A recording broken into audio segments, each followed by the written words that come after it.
Hello दोस्तों, चलिए आज की वीडियो में हम लोग क्लास 10th के लिए ज्योग्राफी यानी भूगोल का उस VVI 2 नंबरिया क्वेश्चन 2 अंकीय प्रश्न को लेकर आए हैं। इसको आप बढ़िया से याद कर लीजिएगा। इसकी अधिक से अधिक संभावना है एग्जाम में आने की। इसको हम लोग गेस के रूप में देख रहे हैं। सेट 1 है, आपको इसी तरफ से सेट 2 सेट 3 करके बहुत सारे अच्छे क्वेश्चन मिलेंगे और उसका उत्तर भी मिलेगा। तो यदि आप इसको देखना चाहते हैं तो अंत तक देखिएगा और उसके बाद क्या कीजिएगा, इसका स्क्रीनशॉट ले लीजिएगा। या फिर यदि ये क्वेश्चन आपके पास होगा, आप कहीं से पढ़े होंगे, आप कहीं कोचिंग किए होंगे, आपको ये क्वेश्चन लिखवाया गया होगा, तो उस पर अंडरलाइन कर लीजिएगा, उसको VVI क्वेश्चन मानकर आप याद कर लीजिएगा।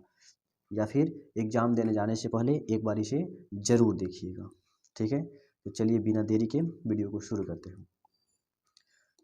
तो ये हमारा गेस क्वेश्चन है, भूगोल विषय का सेट 1 है। ठीक है, इसमें हम लोग करीब 10 क्वेश्चन को देखेंगे, उसके बाद अगले सेट में आगे देखेंगे। ठीक है, तो चलिए पहला क्वेश्चन क्या है, समोच्च कृषि से आप क्या समझते हैं।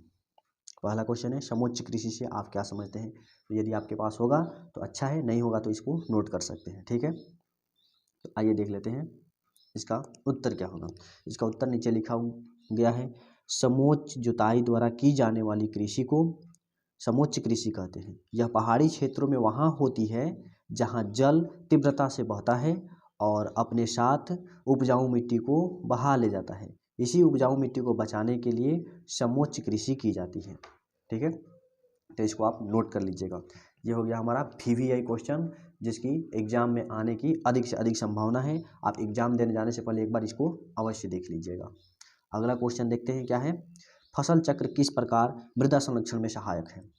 अगला क्वेश्चन है, फसल चक्रण किस प्रकार मृदा संरक्षण में सहायक है। तो आइए इसको देख लेते हैं। यदि आपके पास होगा तो क्या करेंगे, आप इसको अपने फेयर का कॉपी या जहाँ भी लिखे हुए हैं उसको आप अंडरलाइन कर लेंगे, इसको VVI मान लेंगे और उसको याद कर लेंगे। किसी भी हाल में इन क्वेश्चनों को आप याद कर लीजिएगा, अच्छा रहेगा। ठीक है, इसकी अधिक से अधिक संभावना है, हर साल ये क्वेश्चन इस प्रकार के क्वेश्चन आपसे पूछे जाते हैं।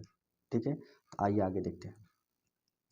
फसल चक्रण किस प्रकार मृदा संरक्षण में सहायक है। इसका आंसर हो जाएगा, मिट्टी की उर्वरा शक्ति बनाए रखने के लिए फसलों को अदल बदल कर लगाना फसल चक्रण कहलाता है। ऐसे भी आपसे पूछा जा सकता है फसल चक्रण क्या है, तो आप इतना लिख सकते हैं, मिट्टी की उर्वरा शक्ति बनाए रखने के लिए फसलों को अदल बदल कर लगाना फसल चक्रण कहलाता है।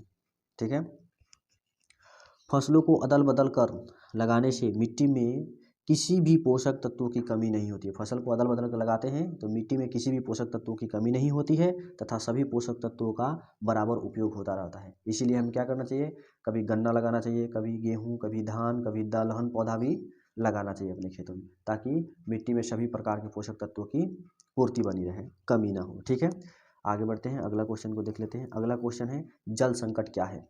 आप तो जल जानते होंगे, लेकिन जल संकट क्या है, इसको कैसे डिफाइन करेंगे, आपके पास जरूर होगा, इसको नोट कर लीजिएगा। इसको किसी भी हाल में आप लोगों को याद कर लेना है। यह है VVI सब्जेक्ट क्वेश्चन यानी 2 अंकीय प्रश्न। ये हर साल प्रश्न में पूछने, हर साल एग्जाम में पूछने की इसकी अधिक संभावना होती है। ठीक है, तो देखिए जल संकट क्या है। मनुष्य को उसकी आवश्यकता के अनुसार जल का नहीं मिल पाना जल संकट कहलाता है। मनुष्य को उसकी आवश्यकता के अनुसार जल का नहीं मिल पाना क्या कहलाता है, जल संकट कहलाता है। इतना तो आप याद कर सकते हैं। पृथ्वी पर जल का विशाल भंडार है, पृथ्वी पर जल का विशाल भंडार है, इसके बावजूद भी पीने योग्य जल की कमी है, इसके बावजूद भी पीने योग्य जल की कमी है। जल एक नवीकरणीय संसाधन है, जल एक नवीकरणीय संसाधन है जो कभी भी समाप्त नहीं हो सकता है, फिर भी कम वर्षा के कारण सूखा पड़ रहा है, यही जल संकट है। जल एक नवीकरणीय संसाधन है, यानी ये कभी समाप्त होने वाला नहीं है, लेकिन वर्षा नहीं होने के कारण क्या हो रहा है, अच्छा से जल भूमि के अंदर नहीं जा रहा है, जिससे पीने योग्य जल की कमी होती जा रही है। अगला क्वेश्चन देख लेते हैं, 4 नंबर।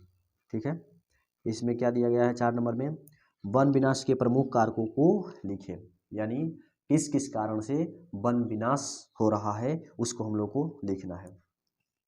ये भी बहुत बेहतरीन क्वेश्चन है, इसको आप याद कर लेंगे। इसको स्क्रीनशॉट ले सकते हैं या अपने कॉपी में नोट भी कर सकते हैं, या कहिएगा तो आप इसका हम PDF आप लोगों को प्रोवाइड करा देंगे।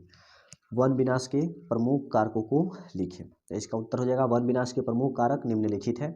वन विनाश के प्रमुख कारक क्या है? निम्नलिखित है, यानी नीचे लिखा गया है।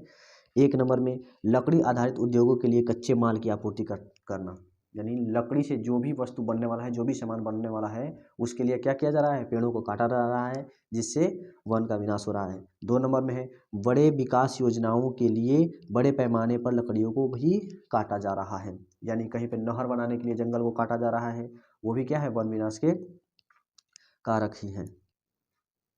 अगला हो जाएगा 3 नंबर में बहुउद्देशीय नदी घाटी परियोजना। बहुउद्देशीय नदी घाटी परियोजना के लिए, नदी बनाने के लिए, नहर बनाने के लिए भी काटा जा रहा है। 3 नंबर में ये हो जाएगा। 4 नंबर में बढ़ती हुई जनसंख्या के भोजन आपूर्ति के लिए बड़े स्तर पर जंगल काटे जा रहे हैं, ये भी वन विनाश के एक कारक है। यानी जनसंख्या तो तेजी से बढ़ रही है, भूमि तो बढ़ नहीं रहा है, तो इसके लिए भी खेती करने के लिए, अनाज उपजाने के लिए क्या किया जा रहा है? जंगल को काटा जा रहा है, ये भी वन विनाश के कारक है। अगला क्वेश्चन को देख लेते हैं। 5 नंबर में चिपको आंदोलन क्या है? अगला क्वेश्चन है चिपको आंदोलन क्या है? इसको आप बढ़िया से याद कर लीजिएगा, कहीं से भी याद कीजिए, इसमें से याद कीजिए, इसको देखकर याद कीजिए, या आपके पास जो भी हो, जैसे भी आप लिखे हैं उसको याद कीजिए, लेकिन आपको याद कर ही लेना है। ये सब VVI क्वेश्चन है, इसकी आने की अधिक संभावना रहती है, यानी गेस किया गया क्वेश्चन है 2023 के लिए।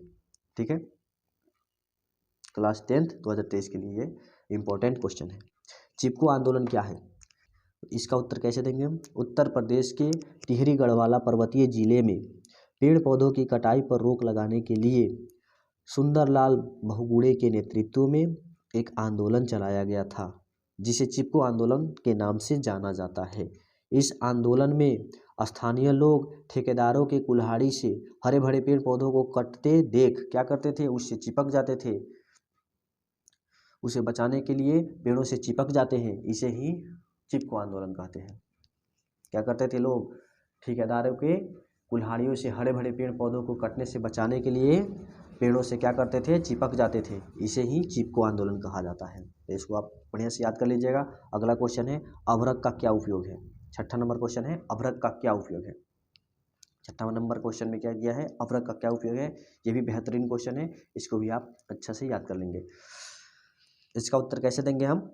प्राचीन काल से ही अभ्रक का उपयोग आयुर्वेदिक दवाओं के निर्माण में होता रहा है। प्राचीन काल से, बहुत पहले से ही अभ्रक का उपयोग आयुर्वेदिक दवाओं को बनाने में होता रहा है, किंतु अब इसका उपयोग उपकरण बनाने के लिए इलेक्ट्रॉनिक उद्योग में भी हो रहा है। तो इतना आप लिख देंगे, आपको आराम से 2 नंबर मिल जाएगा। आगे देख लेते हैं 7 नंबर क्वेश्चन, चूना पत्थर का क्या उपयोगिता है? इसका उत्तर कैसे देंगे?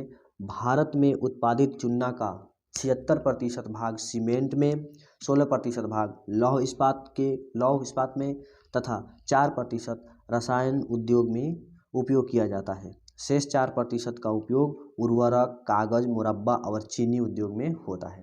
तो ऐसे आप इसको नोट कर लेंगे और याद कर लेंगे। अगला क्वेश्चन को देख लेते हैं। अगला क्वेश्चन क्या है? सागर सम्राट क्या है? अगला क्वेश्चन है सागर सम्राट क्या है? 8 नंबर प्रश्न है सागर सम्राट क्या है? इसको कैसे याद कर लेंगे? नोट कर लीजिएगा इसको, या स्क्रीनशॉट लेकर आप याद कर सकते हैं इसको। अगला है सागर सम्राट क्या है, तो देखते हैं। सागर सम्राट मुंबई तट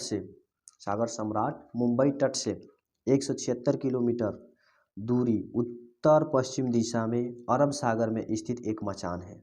क्या है? सागर सम्राट मुंबई तट से 176 किलोमीटर दूर उत्तर पश्चिम दिशा में अरब सागर में स्थित एक मचान है, जिसके सहारे सागर के भीतर से पेट्रोलियम पदार्थ यानी पेट्रोल निकाला जाता है और पाइप के द्वारा तेल शोधक कारखानों में पहुंचा दिया जाता है।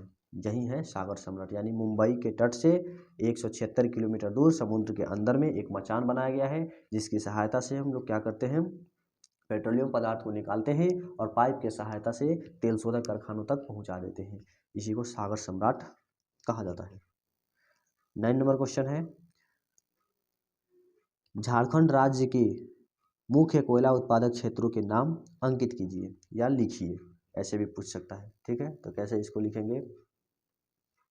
इसको लिखेंगे झरिया, बोकारो, गिरिडीह, कर्णपुरा, रामगढ़ इत्यादि झारखंड राज्य के मुख्य कोयला उत्पादक क्षेत्र हैं। यानी झरिया, बोकारो, गिरिडीह, कर्णपुरा, रामगढ़, ये सब क्या है, झारखंड राज्य के मुख्य कोयला उत्पादक क्षेत्र है। तो इसको आप आसानी से याद कर सकते हैं, आसानी से आपसे याद भी हो जाएगा। इसको किसी भी कीमत में आपको रट जाना है, याद कर लेना है, ठीक है, आपके लिए बेहतर रहेगा।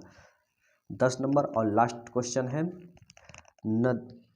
नगदी फसल और रोपण फसल में अंतर बताएं। यहाँ पे अंतर थोड़ा सा छूट गया है, नहीं लिख पाए हैं, लिखा गया है नगदी फसल और रोपण फसल में अंतर बताएं, ठीक है, तो इसको आप नोट कर सकते हैं। तो इसका उत्तर क्या हो जाएगा, वैसे फसल जिनको बेचकर रुपया पैसा प्राप्त किया जाता है उसे नगदी फसल कहते हैं, ठीक है। जैसे कपास को हम लोग खाने के लिए नहीं उगाते हैं, क्या करते हैं, बेचने के लिए उगाते हैं। गन्ना हो गया, गन्ना को भी हम लोग खाने के लिए नहीं उगाते हैं, क्या करते हैं, उसको बेचने के लिए उगाते हैं। जूट भी हो गया, उसको नहीं खाने के लिए नहीं उगाया जाता है, बेचने के लिए उगाया जाता है। ये सब हो गया नगदी फसल। और रोपण फसल क्या है, तो उसका उत्तर दे देंगे इसमें पैराग्राफ चेंज करके, जबकि वैसे फसल जिन्हें रोपा जाता है उसे रोपण फसल कहा जाता है। जैसे आम, अमरूद, लीची, केला, ये सब क्या है, रोपण फसल हो गया। आशा करता हूँ आपको ये प्रश्न और उत्तर अच्छा लगा होगा। मिलते हैं अगले वीडियो में अगले क्वेश्चन के साथ, तब तक के लिए जय हिंद।